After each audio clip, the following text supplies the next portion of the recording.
নদীর তীরে একটি ছোট্ট কুটিরে থাকতেন এক গরিব বৃদ্ধা। নিজের প্রতিদিনের খাবারের চিন্তাই ছিল তার সবচেয়ে বড় দুশ্চিন্তা। এই আশায় তিনি নদীর বালুচরে টমেটো চাষ শুরু করলেন। দিনের পর দিন যত্নে গাছগুলো বড় করলেন।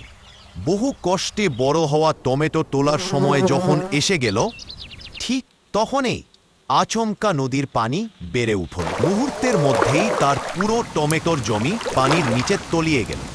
চোখের সামনে সব পরিশ্রম ভেসে যেতে দেখে বৃদ্ধা নদীর ধারে বসে হাহাকার করে কাঁদতে লাগলেন। কান্নার ক্লান্তিতে একসময় সেখানেই তিনি ঘুমিয়ে পড়লেন। ভোরে ঘুম ভাঙতেই তিনি বিস্ময়ে হতবাক, নদীর পানি একেবারে শুকিয়ে গেছে। তিনি দৌড়ে নিজের জমিতে গিয়ে যা দেখলেন তাতে তিনি থমকে গেলেন। সাধারণ টমেটোর বদলে গাছ ভরা ঝকঝকে সোনার টমেটো ঝুলছে। আনন্দে তার চোখ ভিজে উঠল। এবার আর দুঃখে নয়, নিখান সুখে তিনি সোনার টমেটোগুলো সংগ্রহ করে বিক্রি করলেন। অল্প দিনেই দারিদ্র্য দূর হয়, তিনি হয়ে উঠলেন ধনী ও সচ্ছল। কষ্টের জীবন পেছনে ফেলে বৃদ্ধার দিন কাটতে লাগলো শান্তি, আনন্দ আর নিশ্চিন্ততায় ভরা সময় নিয়ে। এমন আরও গল্প পেতে লাইক, কমেন্ট, সাবস্ক্রাইব